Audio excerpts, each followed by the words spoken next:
welcome to another episode of Unscripted with Marilyn Morales. Today is a treat. My next guest is someone who I met, I will say, almost 2 years ago, a year and a half ago. This person was present when I made my debut as a speaker, right? Before that, I did not consider myself a speaker. I had made a decision that I was going to start a nonprofit organization, which we now have, is His Legacy. And I made a decision that I needed to reach more people. And with that, I decided to write a book. And I was told, if you're going to write a book, you need to be able to speak about that book. You need to be able to get on stages to talk to people. I am a nurse, not comfortable getting up on a stage, talking to people. I can talk to you one-on-one, but I wasn't comfortable. So I decided to throw myself into a competition in July of 2022. I decided to throw myself in there because I heard that I could get some photos off of it. So I did it for the photo opportunity, and it actually changed my world. So let me tell you who my next guest is. Her name is Michelle Mras. She is an award-winning Global TEDx Keynote Speaker, executive speaking coach, co-host of the Denim Pearls podcast, a 12-time best-selling author and co-author of 27 books. Michelle is the host of the MentalShift show on the new channel in the Philippines. She is also has speaking parts in several SyFy movies. I didn't know that. Check them out at imdb.com database for her. Her newly released music EP album, and I learned she was a singer when I met her back then. And the link is on michellemras.com. Let us welcome Michelle to the show. Hello. How are you? I'm fantastic. Freezing out here in Colorado. It's -11. -11. Listen, I'm glad I'm not there. I know we're expecting snow out here, and I'm a person who does not like the cold. So we'll see how that goes. Well, Thanks for having me. Well, listen, I'm so honored that you're here with me, right? And I'm talking about that show. We had a little bit of talk before starting the podcast. A lot of my friends know about Michelle Mras. And why? Because when I went to that competition, right, I didn't want to be there. I didn't want to go to a competition. It's not who I am. Very uncomfortable. Number one fear of all people, right, is speaking in public, right? So not that I'm a fearful person, but I'm also not fearless in all ways. And I was like, I don't know what I've just done. I've signed up for something, and I'm going to go for the photos, right? I'm going to get up there. I'm going to do my thing, get my photos, and get out of there. But something happened. You were a judge at that event, right? And when I got my feedback back, I felt very criticized, right? It was all the negatives that I had done. And I was like, wow. I said, this is the first time I go on a stage. I'm not used to getting that kind of feedback, right? I'm not used to it because I don't do this. But those that know me know that I'm a perfectionist and know that when somebody comes at me, I'm going to come right back at them in some way. But all you did was made me better. Talk about that a little bit. It's exactly what I wanted to do. My thing is, your energy is like mine. We're go-getters. We do not accept less. And so when you went up there and you were doing your talk, and I'm like, oh, she needs to improve that. Oh, and she want to know. So I told you. And I remember being called on the side, and the director of the competition said, you were kind of harsh on her. And I said, she wants to do this and she wants to do it right. Then I can't give her half-ass information. I have to give her what she needs to know, because Izzy's legacy is her passion, and she needs to reach outside of her pond, of her comfort zone, in order to get to that. And if I'm going to serve her in any way, shape, or form, it's to let her know how to reach the other pond. And that's what I did. And I'm so glad I upset you, because it put fire under you. It did. And more than once, right? Because we met again in Texas. And we did it again, right? I do it in love. I do it out of love. You did. And I did take that a little differently too. And absolutely, sometimes you need to hear the harsh things, right? You do it out of love. And I had to take that. You know what? Damn it, Michelle and I are very similar, right? We And are. when I tell people something about themselves, do it in the same vein. I want them to be better. I want them to know, because nobody else is going to tell them. Everybody wants to tell them what's pretty and what's good, because Yeah. nobody likes conflict, right? But you welcome the conflict, because when I went at you and said, hey, why'd you say, why'd you say that? You came back and said, this is why. This is why. And because your mission is so big, you need to rise to that, Mhm. right? And I feel that, and I felt it. And I was like, this is a woman I need to stay connected with, because she's going to take me to the next level. Yeah, well, God put Izzy's legacy in your heart and said, Right, "Do it." right, He said the same thing to me. He said, "Get the message, get the stories out of people and make it go." right. That's my gift. So it's like, okay, I'm the harsh bringer. I am the nurse of speaking. I'm the one Listen, who rips the Band-Aid off. the Band-Aid off. Yeah, a little scary, aren't we? So yeah, the nurse. And I say what I do is, and this is something that Jesse Cruz and I, when we were working together, um, showed me. He goes, when you go into a room to a patient, think of yourself like that. When you're looking at your audience, they're your patients. Mhm, And you've got a few minutes. Sometimes you go in that room because there's a code, and you've only got a few minutes to make a decision to save that person's life. mhm. That's what you're doing with speaking, right? I am giving verbal CPR, and we Yes. coined that my verbal CPR. Oh, well, you've got to think it. That verbal CPR, you go and you say it gently, but firmly. Hmm. That's right. But Mhm, I'm saving your life, right? Because I'm saving you the trouble. mhm, I've been through a lot. You've been through a lot, right? And because of our struggles, we want to save you the trouble of going through that. We want to give you the tools to be able to navigate those heavy waters. mhm. So we do it out of love. I do it out of, because if I don't get in your face, you're not going to join this registry, right? People are dying every day. It's their lives that I'm trying to save. And it's so simple and easy for you to save it. And if I don't talk to you that way, you're not going to get it, right? So let's do this. Now tell me, I learned something about you back in Texas. I didn't know a lot of these things about you, right? And about your own struggle. Share with the viewers your own personal struggle. Oh my goodness, there's so many. Which one do you want to start with? Your health. You're a survivor of multiple life, your traumatic brain injury, and your battle with breast cancer. Those are the two things that stand out to me. Okay, well, those two are the big ones, but honestly, the one I've been avoiding is I was human trafficked my senior year of college. Oh, So, let's talk about that then. Let's, let's go there. well, the thing is the reason why people ask me, how did you survive the brain injury? Why did you get up when they told you couldn't talk or walk anymore? Why did Yeah. you get up?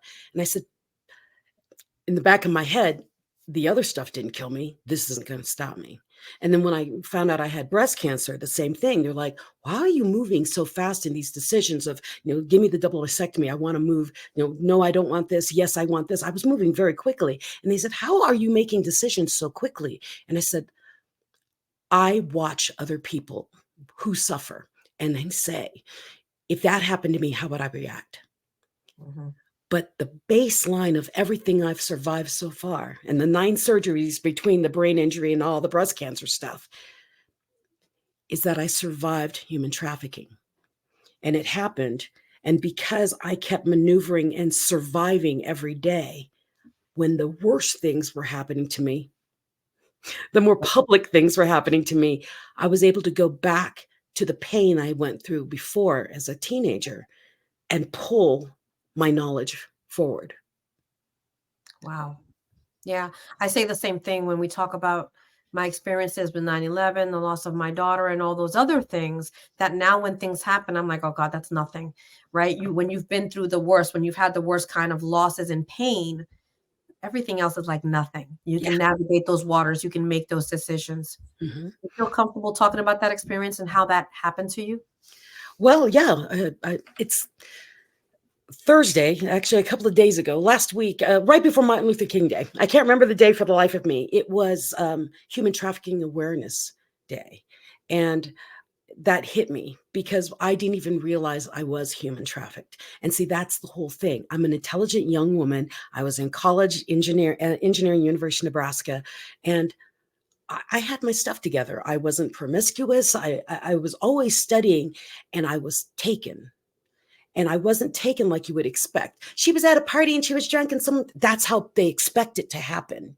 Right. And what I want to share with the world, with your audience, is that I was a good girl going to school. I had 4 jobs, and at one of my jobs, I was a waitress, and all the other servers are like, "Hey, Michelle, let's go to your house and hang out." I said, "Okay, but you have to leave by 1 o'clock so I can sleep before I have to go to my first job at 7 in the morning." And they said, "Okay, cool." And so my friends all came to the house, and then the door, someone knocked on it, and it was someone I didn't know. And one of the little boys that were there with me said, "Oh, I invited him. He's new to town." Mm. It was him. So when everyone else left, that boy came back and he took me at like 2 o'clock in the morning. And when I went back to work later, everyone's like, he let me go to work. Okay, that's the part of the human trafficking. He took my money. He made me work. He owned me. And when I went to work, he told everyone that he and I were dating. And so when he was always holding on to me and always never letting me go, everyone's like, "Oh, how cute. He loves you so much." No, he had a gun in my side. I mean, he was controlling me. And so I always look at relationships and I look at situations, and I always do, is that love or is that control? Is that Right. safe or is that not safe? And so I look at the world in a different way, because for over a year, this boy was torturing me. So this is the boy that came to the door. The knock on the door was the boy who came. You didn't know him. He took you. Did he take you to his apartment? Did he take you? He Did he didn't say? have an appointment. He just moved from New York. So he moved into yours. He moved into By mine force. and owned By- everything. Yeah. And so what I didn't tell you is when he knocked on the door, he told me he left his coat in my closet. And I'm a poor college student with 4 jobs. I really don't have anything but a couch and a table and a little TV my sister gave me. And I looked up in the closet and I couldn't see anything. So I stepped back, and way in the back of the top of the closet, he had thrown his coat. And I couldn't reach it. I didn't have a chair. And so I'm only 5 foot, by the way, you know that, but maybe everybody else doesn't. Me too. Yeah. So I couldn't reach it. And so I opened the door to let him in. And he came in, reached up, got his coat, and then sat on my couch and said, bad boys, the TV was on. "What you gonna do? What you gonna do when they come for you?" And he said, "What would you do if you saw me on that show?" And I said, "I would act like I didn't see you on that show." And he said, Mm. damn straight you would." And he pulled out a gun and he raped me. And then he never let me go after that. Oh, my So goodness. I always say, during this period, especially right now when the awareness of human trafficking is up, just because the girl is hardworking and good, she doesn't mean she's not a possible victim. Okay, you've got to watch her. And no one in my realm noticed that I changed. They thought I was dating someone, so therefore I got quiet. Wow. I wasn't dating someone. I was taken, and I was quiet because he threatened to kill me and everybody around me. And that fear, that mental fear was real, that you didn't reach out to an officer or anything like that. Oh, I reached out to an officer. The day he raped me, that morning he raped me, I called the cops. I called 911. I crawled to the floor, because that was back when the wall phones were still a thing. Oh my God. Called the phone and I called 911. I said, "Help me, I was raped." And the dispatcher said, "We don't have time for your BS." And he hung up on me. He said, "We don't have time for your he said, she said BS." And he hung Oh up on me. my God. And so I crawled back up the wall, dialed 911, hoping to get another dispatcher. And it was the same man. And I said, "Please help me. I've been raped." And he said, "We don't have time for your shit. Do you have evidence?" And I said, "Evidence? I don't know." And he says, "Exactly." And he hung up on me. So I crawled to the bathroom, showered, scrubbed myself off with an SOS pad and Comet, and went to work. And I got to work and I said, "Help me. Something really bad happened." And my boss said, "What, were you partying all night?" Told him not to hire you damn teenagers. So I shut up and I went to work. Got out of work and was like, what do I do? I mean, I'm still shaking. I mean, I can barely think, and I didn't know what to do. I didn't know what evidence meant. When he said, "Do you have evidence?" I didn't know. I'd never been touched before. I didn't know what that meant. And so, yeah, he blew me off. So then my boss blew me off, and then I went to my mother's house and I asked her for help, and she couldn't help me either because she was in her own mess. And so I Wow. just sucked it up. And then I went to school, didn't say anything, went to work, and that's when everyone says, "Yay, you're dating him." And I went, "What?" And he pulled me up next to him and he whispered in my ear, "You tell anybody and I'll blow them away and make you watch." So I straightened up and didn't say anything. Right. Yeah. So be aware that people around you, if they change, talk to them. And if you are the opposite sex, do not talk to them, because that made it much worse for me. When the opposite sex spoke to me in any way, if I was when I worked at the restaurant, if I stayed too long at the table, he would really hurt me. And so be aware of what you do and how people will react and how they're acting around you, especially those you love and you know. And I still look back doing, how did they not realize something happened to me? How did my family, how did the church not see it? But he was very gregarious. He was very funny, and people loved him. And people were coming up to me, "You are so lucky to be with him. Man, he loves you so much." And I'm thinking, you can have him because he terrifies me. But I couldn't say it. Right. Oh my Lord. I Yeah. can't even imagine. So yeah, survival every single day. Michelle, you know, I have no words, I have to say. So your spirit got you through all of that. Was there anything that you can identify now? Because you were living minute to minute, right? So somebody else in this situation, how did you get through minute to minute? What tool do you look back now and say, okay, I use this? The tool that I used was, I will not die by the hands of that. Survival. I was not going to give him the benefit. And so, one, it was, I paid attention to a lot of those advertisements that the police would put out. Don't fight. Don't, they're bigger than you. They're probably going to kill you. If you want to live, don't fight, but find another way. So what I did is, my other way was, I let him hear what he wanted to hear. And then on the backside, because he always watched everything I did, I would take an extra shirt with me, a toothbrush. I was building a bag of getaway. I was Okay. Wow. slowly building a getaway bag. I don't know if I would have thought of that. Yeah, Yeah. absolutely. So you're building a bag. Okay. So Yeah. I smiled and I said whatever he wanted me to do, or whatever he wanted me to say. I was the woman he wanted me to be, Hmm. until I had enough to get away. So how did you get away? Talk to us about that. That was terrifying, actually. And that's a whole nother story. I got away by telling him that I loved him. I still battle with that because I lied. I lied well.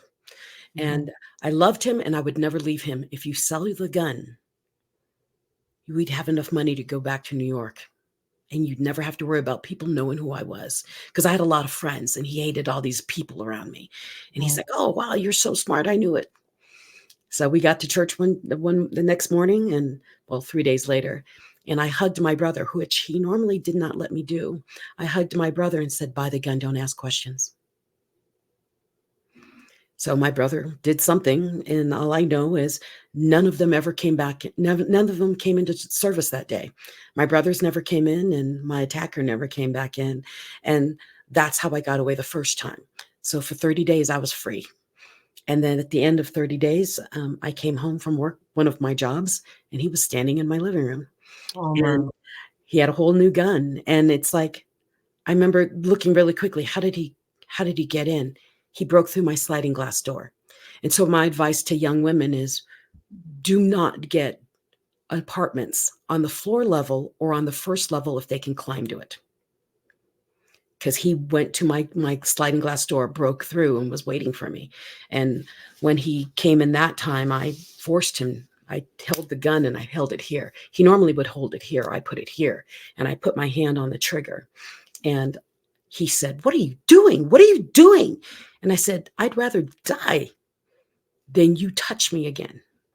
And he said, "I just want you to love me." And he fell to his knees and he just started crying.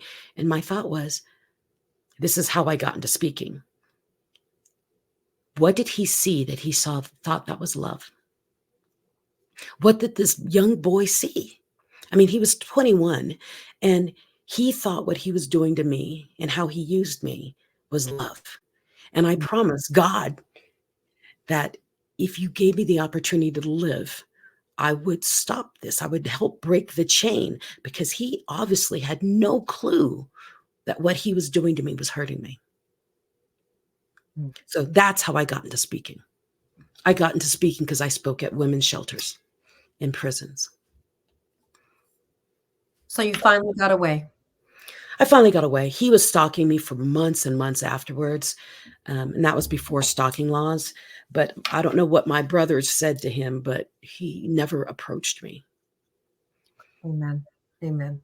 So then you use that to teach others, right? And then do you still do that? Not as often anymore. Now I found that when I was speaking at the shelters, a lot of those women didn't want to deal with me. I'm too poised, and they didn't believe I went through what I went through. And so now I speak at the corporate level and the international level, UN and things like that, because there are so many people at higher levels who have gone through the same tortures, or if not much worse, and have packed it down into their memory, and don't realize that the way they're reacting, the way they act, or the judgment calls they give on other people is based out of a fear that they've never addressed. So I share at a different level of people who've made it through to a point, but like every time I hit $200,000, it stops and I drop back down. Well, it's because you've been abused in some way, shape, or form, and your brain won't let you because you're not good enough. You think you're not worthy of it. And so I'm teaching at a whole nother level. I love going into the shelters, but that's a harder shell to break.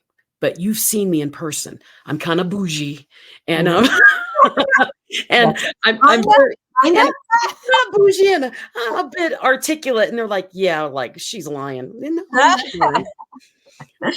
Yeah, listen, it is. I'm sure they were like, "But how do you get from that to this?" Right? And those are the tools that you're trying to teach people that Yes. you can. They just can't see past survival. They're still in survival. Which is why I had to leave that, because Understood. when they're still in survival mode, they're on, and they're not really listening. They want someone to just say, "We'll take you away and save you." And the thing is, it's beyond the physical. Yes, even when that guy was stopped hurting me, that mental anguish that I had gone through for over a year, every day, it haunted me for the next 35 years. I mean, I'm now 55. This guy had me when I was 19. So you think about that mental anguish that happens in torture.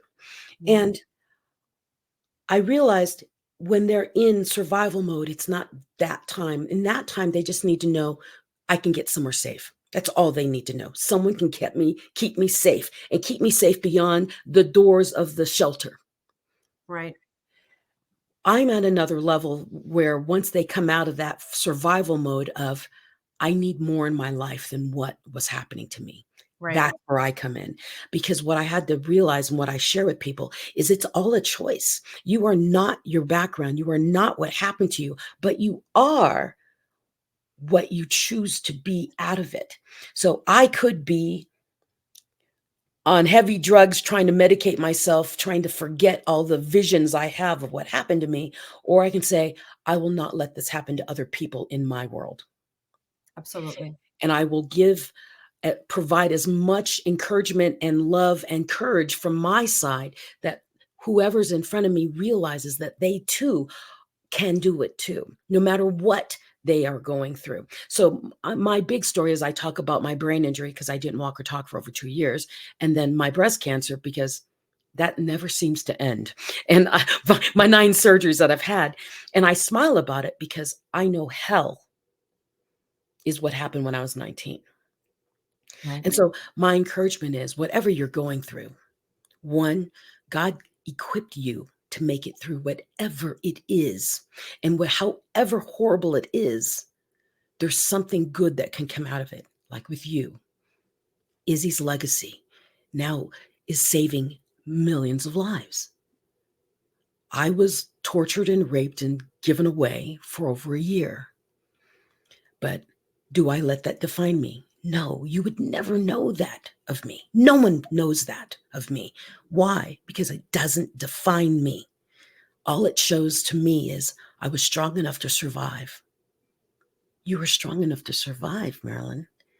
And if you're listening and you're saying, I'm struggling right now, you're listening, which means you've survived. Keep going. When you find yourself in hell, don't stop. Keep going. I say that to put one foot in front of the other. Stop thinking about way ahead in the future. Think about right now. Stay in the moment. You can do it. One step at a time. And my website, put the E at the end of Michelle. But that's the thing is when you're in survival mode, you forget. All I promise you, just keep moving forward in some way, shape, or form. Keep getting up. And one day you'll look back and do, holy smokes, I survived that. It still hurts, but I survived it. Absolutely. Thank you so much for sharing your story, your life with us. I know there are so many people out there that are already past survival mode, right? And that need something more. And that's where you come in, right? So is this where they can get a hold of you? Michelle with an E, okay? MichelleMras.com. Yes. Is that where they can get a hold of you? Yes. And they can also follow me on all social media. But if they go to MichelleMras.com, all my links to everything is there. My shows, my podcast, my YouTube, you name it. It's all there. It's all there. So guys, reach out. I'm also going to include all those other links. I'm going to include them in the comments, right? Give us some comments, share with us. You have any questions? Michelle and I will be back on there to answer them. Thank you so much. And I also want to know, and this is the last question that I ask my guests, is your definition of success? My definition of success is always getting up and being the best version of yourself. Always beat you from the day before. That's success. Love that. Always beat you from the day before. Love that. Thank you once again. I'm so honored to have you here with me. And for my guests, I will see you next time.